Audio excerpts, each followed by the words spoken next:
割れていて、窓ガラスなども開いています。学校全体がちょっと歪んでいるような状況で、建物も少し斜めになっていますね。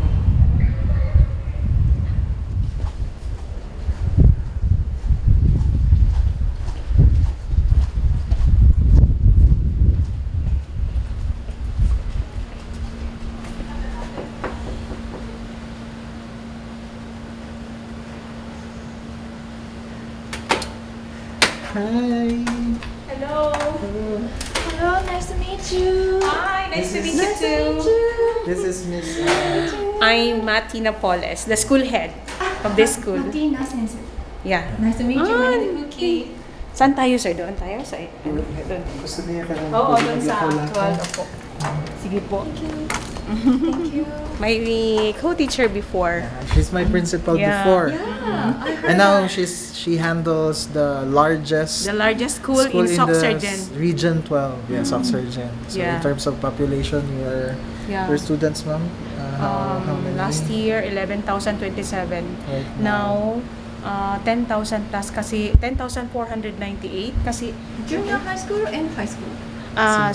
both junior and senior. Junior six, so sixth grade. Yeah, 6 curriculums. I see. Grade levels, yeah. Okay, so So where shall we? yeah. That walls there were cracked during the actual scenario during the earthquake. So we were surprised. We were troubled and surprised because we were there in sports complex, and when we go back here, it was already ruined. Devastated by a 7.8 magnitude of earthquake. So children didn't in there Yeah, at the time. The children were there. They are about to get inside because they were there from flag ceremony area. So we're very fortunate that grade 9. Grade 9. Oo. This one is grade 9. So grade 9 students. There were 5 students who were there because they did not attend flag ceremony with I think 3 teachers who failed to attend the flag raising. So they were there during the incident. So 3 teachers and Yeah. 5 students Yeah. in there at Yeah, the occurred Upstairs. Yeah. upstairs. Mm-mm. So they went to hospital. So they No. got injured. They don't They were safe. yeah, they were safe. Including the learners, they Crawl. they crawl until they reach the first floor. Last June 8, 2026, that was our first day of school in the Philippines, nationwide. So we were saddened because that was actually our first day of school. However, the students were not able to get inside their classroom because we were there in sports complex conducting our flag raising ceremony. So we are so thankful because all the students, teachers, and staff were there at exactly 7:36. The earthquake struck us, stricken our not only in but in Soxargen area talaga, sir, no? So we were shocked, no, because of the number of students, and we were very fortunate because only grade 11 and grade 12 and grade 10 they're already in their classroom. My concern is, what if grade 7, 8, 9 yung nauna, yung first na nakapunta sa sa room, many students talaga ang magiging namin, magiging victim of that disaster. So we were so thankful that our higher grade levels were the first one to enter their classrooms. If grade 7 and 8 and 9, many of our students will land in hospital during that day. So God is so good because we don't have major casualties. Yes, we have 2 teachers were sent to the hospital, but only they're minor injuries. So there is no death. No death. No, yes. That's what we are so thankful, because there are a lot of delays during our flag ceremony. The sound system got troubled. What else got troubled? Was very long speeches, and we invited priest, we also invited pastor, and we also invited imam from the Muslim to rededicate our students. And they prepared a very long messages, including our assistant principals, including the principal, also delivered. So that's, for me, that's the way of the it's really blessing in disguise that we have prolonged our speeches, and we have also an intermission number na talagang last year hindi namin ginawa yon.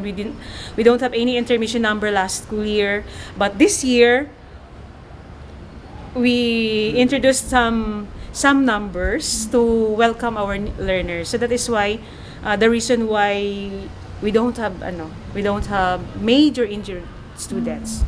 This 4-story building is from PAGCOR, a building that was sponsored or built by PAGCOR, the Philippine Amusement Game Corporation.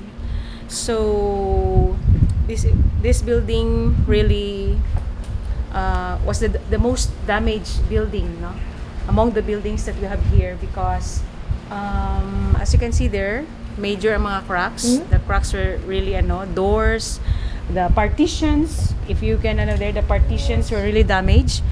And of course it was tagged by the Department of Public Works, Highways, and city engineers and national engineers na it can no longer be used by our students. So it needs major repair, and we don't know where can we get our funds for this. I don't know if the government will give us, no. So that's why we are looking for for major sponsors, no, for major sponsors, not only for this building but for the buildings tagged as yellow, because yung building na nakatag ng yellow are no longer safe, no, to be occupied by our teachers and learners, and it needs minor repair, no. Partition were damaged, and of course you cannot handle classes if the partition of that particular room is damaged. What do you need? Of course, there are a lot of needs for us to stabilize our classes. So our immediate need now is to fix our classroom, even the partition, the partition of the classroom, because this building is really the amount that we need is very huge. So we gave that one to our government. So what we're going to do is the reconstruction of our partition so that we can conduct already classes. Yung mga minor repairs lang. This is what I mean, minor repair of walls. This one. Can you see it? This one. So that we can start already our classes, because as long as the student will see this damage, they will tremble. Feel safe. Yeah, unsafe, no? So that's why small help will really mean a lot to us. Just like this, this is inside the classroom. So once this portion will not be repaired, no, we will not conduct classes. Just like this, minor repairs inside the classroom. And this is true to all classrooms. So what is the most you want to tell the world, so Japanese viewers? Yeah. You want to To our philanthropist from Japan, am I right? We would like to appeal to you that you're going to help General Santos City National High School, because we are the largest secondary school in Soc-Sargent area, and we need to repair our classroom that needs repair for us to start our classes. because we can no longer use 40 classrooms, and we need huge amount of money to repair that particular building. So our urgent need now is to fix our classroom, damage partitions and walls, because students are if the students will see that particular walls na damaged, they will really feel that they are not safe. So I think they will not go back to school if the situation of that particular classroom is still damaged. Yeah, so that's why we need help. Actually, I already consulted our alumni because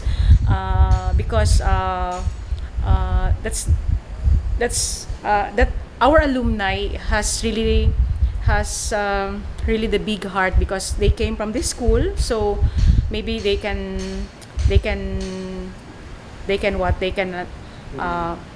donate, they can allocate, no, and we can continue our schooling here in City High if our damaged building will be repaired.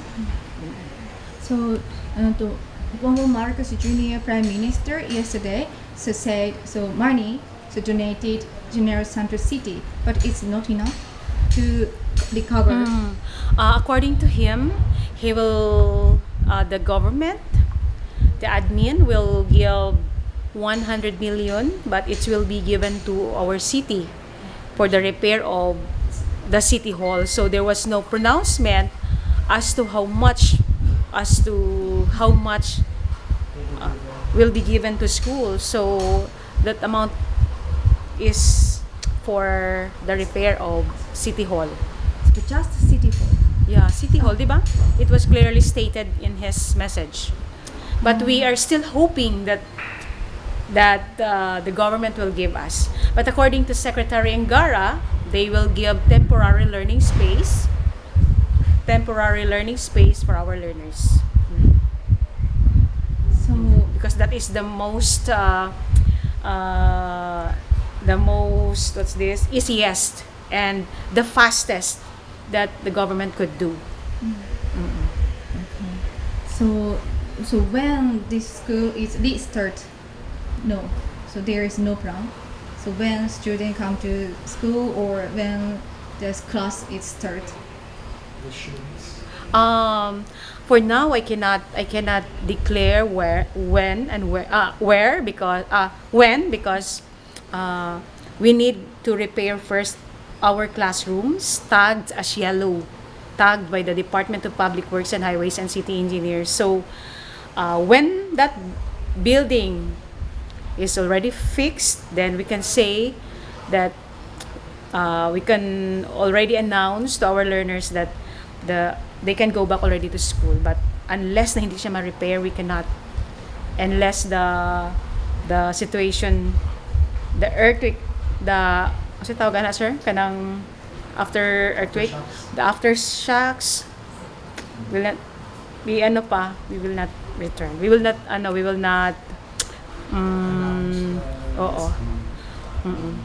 I will not take risk, because I really heard the cry, the cry of our students during the event. It's not really easy. Even teachers cried.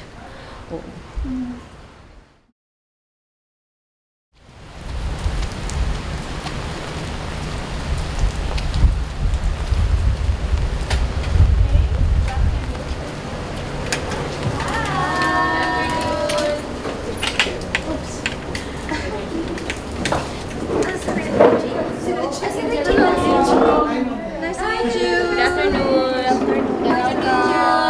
Welcome to our school. Thank you. My name is Fuki Kamai. I'm a journalist from Japan. Journalist. So you're a teacher? Yes. Department heads. I see. So today, I would like to ask you. So what is the most concern now? Most concerned. I think the construction of our buildings, because some of the buildings were damaged. I think we need to restore it from yellow to green so that the students can occupy it. Also, Also, construction materials, because we need to repair everything. so materials is less or expensive? A little bit. I see. We also need electrical wirings, and also what else, Mamati? I have told her already. Yeah.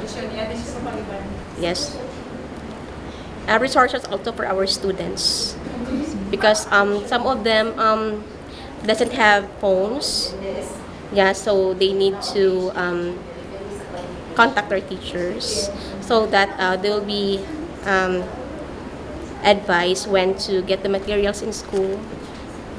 Could you tell me what is the most concern?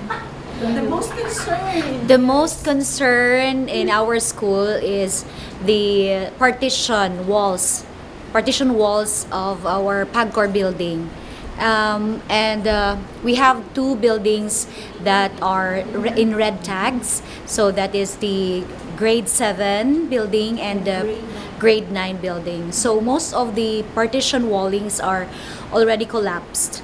And then we are so sad and worried about that, because most of our teachers experience that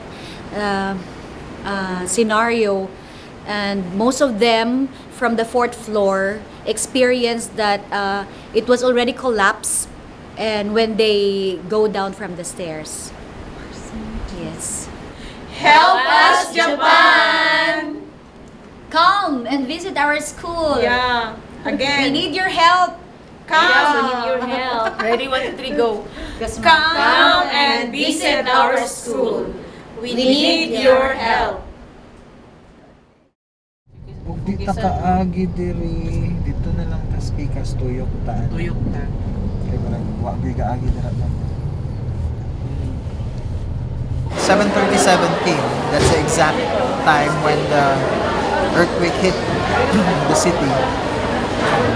That's when everything went from okay to very traumatic, in the sense that the ground really shook for I think more than a minute, and for earthquakes a minute is too long to be experienced. And there were screaming, the students were running away from our covered area where our flag ceremony was being held. And for us teachers, just like I explained to you earlier,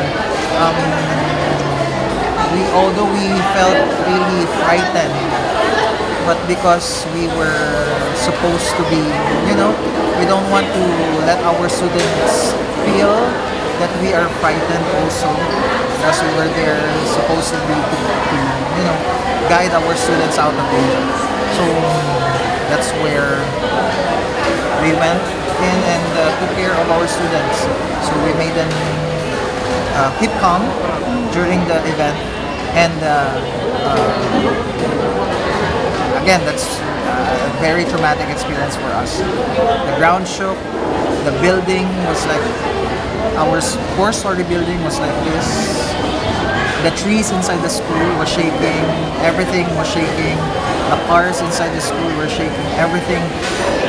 And I know, personally, I was praying so hard. Please, Lord, stop this already, because the children are already panicking and everything. What's really good to know is that nobody was fatally injured, because we really secured our students during that year. That's what happened. I'm concerned of your mental situation. Is it Yeah. okay?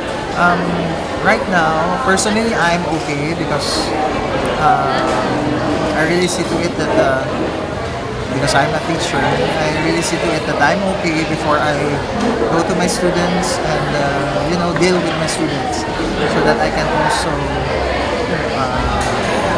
take care of them. So personally, I'm okay.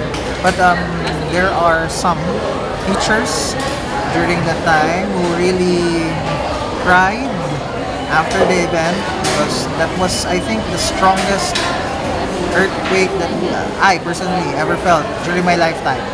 And it's some students really didn't, some teachers, I know that some teachers are really did not muster the courage to really hold off their tears from falling, you know. So that's a sign that they are scared. Mentally, emotionally, there are still points, because there are a lot of aftershocks after the earthquake that hit. There are some nights where the aftershocks happens, and then you just immediately, you know, the situation where you're half asleep. You don't want to sleep at all, because at any time an earthquake might happen. So every time an aftershock happens, you just wake up and just ready to go outside the house just to secure family. So that's the state that we are in. I personally am in. Emotionally and psychologically, I'm fine, but there's still anxiety going on, knowing that another earthquake might come. So that's what our emotion is right now. As you are a teacher, so what do you need? It's good to hear that you're asking about psychosocial state of our students and our teachers. That's one thing that we really need right now, to be psychologically and mentally, emotionally secure, that when we go inside our classrooms and resume our classes, we need to feel safe inside our school. So that's one thing that we really need right now.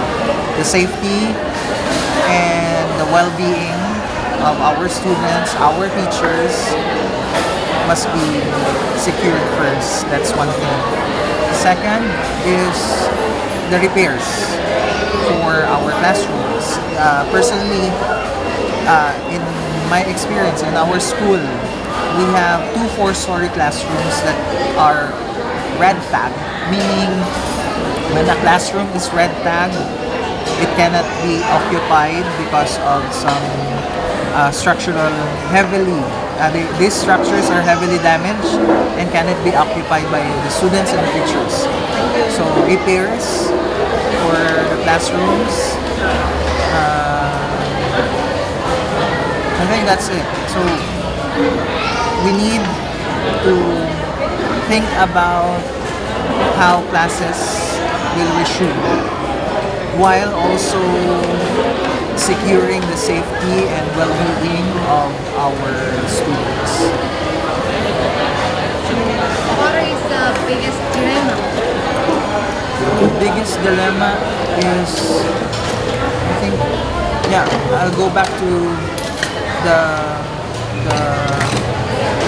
how of how classes will be resumed after this tragedy, because learning continuity is one of the things that must be prioritized right now, but the how is the biggest dilemma.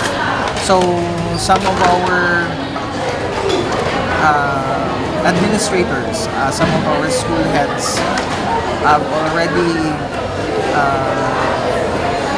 plotted shiftings in classes, meaning there will be classes in the morning, there will be classes in the different groups of students will be going to our schools in the morning, and some other group of students will be going to school in the afternoon.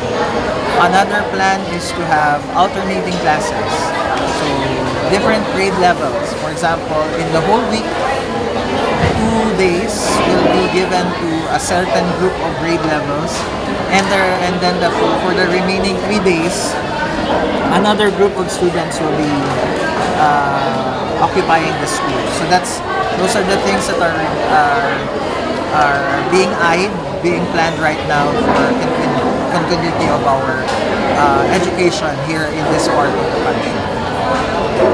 Finally, please give us the message to Japanese viewers. So for our friends who are watching right now, we are in need of your help, your prayers for the recovery of our city and all the neighboring areas here in Mindanao, in the Philippines. We thank you for your concern for us here in General Santos and in Mindanao as a whole. So we ask for your help, we ask for your prayers, and wherever you are right now, we are also praying for your safety and your well-being as well. This one. 私は今ジェネラルサントス市のカランパンという地区にあるスーパーマーケットの前に来ています。ロビンソンズスーパーマーケットというんですが、すごくここで今ちょっと滞在していたんですけど、たくさんの人がひっきりなしに訪れる様子が見受けられます。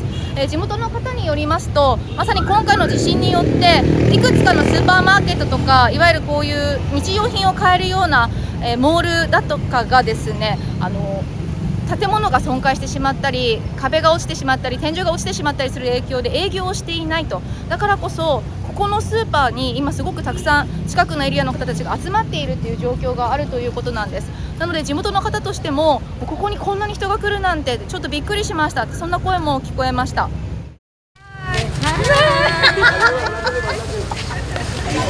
Look at her, mom. Look at her, mom. So you are advisor of the newspaper Yeah, in the school. Yeah, school paper. School paper. We call that school paper here in the Philippines. Yeah. Yeah. So what are your thoughts on misinformation and disinformation? So for example, especially in the disaster happened, there are a lot of disinformation, misinformation. Yeah, that's a very important topic that we need to discuss, especially in the lives of our students, where they're very vulnerable in these kinds of content in social media. So it's very important for them to learn how to distinguish disinformation and misinformation in all of the things that they read and they view in social media nowadays, especially in times of disasters like this. Instead of sharing legitimate and verified information, if they share unverified information in their social media, instead of helping, they create confusion, and at the same time they might create panic. They can cause panic in the community. So it's very important for not just our students but also the people, even the adults, because some adults are even victims of these kinds of disinformation and misinformation. Again, it's very important to distinguish these kinds of things, because so that we can help inform the public about what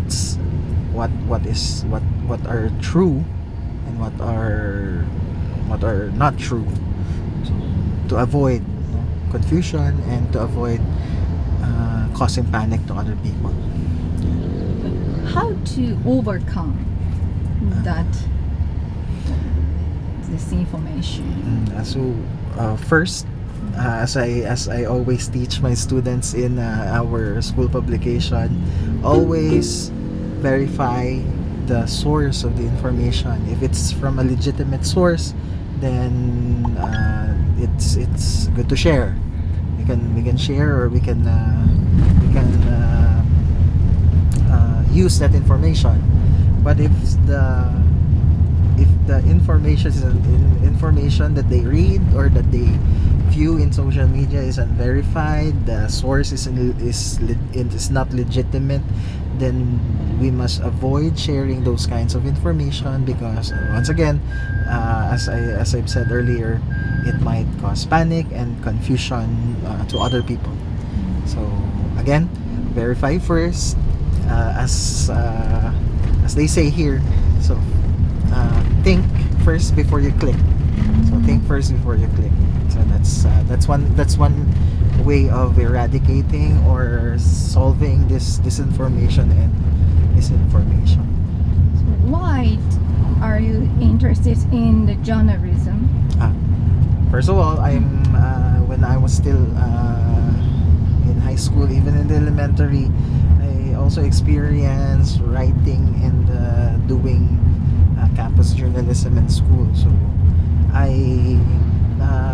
it's one of the advocacies that I like to do, because in our world right now, as you've said, a lot of disinformation and misinformation is spreading, especially in the age where social media is being viewed more compared to other sources or other forms of media. So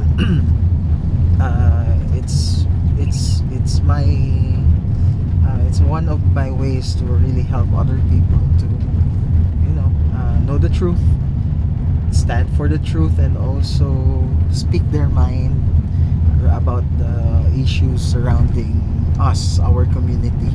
And I believe that in campus journalism, my students can be critical thinkers, not just students who say yes or no. They are students who are able to think critically. They know what things are right, what things are not right, and they learn how to stand on their opinions and their beliefs according to facts, of course. That's it. So, could you show me your paper? Yeah. Yes, we have our Facebook page. This is the Facebook page that we have in our school. So in times of disasters, we also publish materials such as these. This one. So our president and our vice president visited the city yesterday. Yeah, and so although they have political differences, so we publish this in our site. So these are the examples of our articles, are the news that we have in our publication. So aside from this, we also have print publication. So this was our publication last school year. So it was judged as Jensen's, our city's best school paper last school year. So these are the things that we do in our school and as members of the school paper. I see. What world do you want to create in the future? A world that is free from misinformation, a world that is free from disinformation, and we can help create that world through responsible and true truth through campus journalism and journalism as a whole. What is the truth? Truth is that's a hard question, by the way, but if it can be verified, that's the general definition of truth. If something can be verified by facts, then it's truth. So in my image, so I in the Philippines, it's very hard, the hard situation for the journalists journalists. So compare the other countries.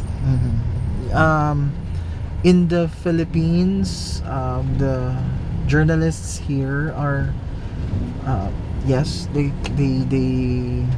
somehow, some of our journalists, experience hardship in terms of, they are, some of our journalists are being red tagged as, members of the leftist groups. When they criticize the government, they are, the suppression of their views is evident, and violence against journalists is also evident here in the Philippines. But somehow, I believe that that's one strong feature of journalists here in the Philippines. Despite all the sufferings, despite all of these situations, they still manage to, report situations, social issues in the country, and we consider them as the fourth estate, the watchdogs of the country, of the government. So without them, we won't know what is happening around, and without them, without the reporters, without the journalists, there will be no one who will, be the vanguards of truth and justice in the country.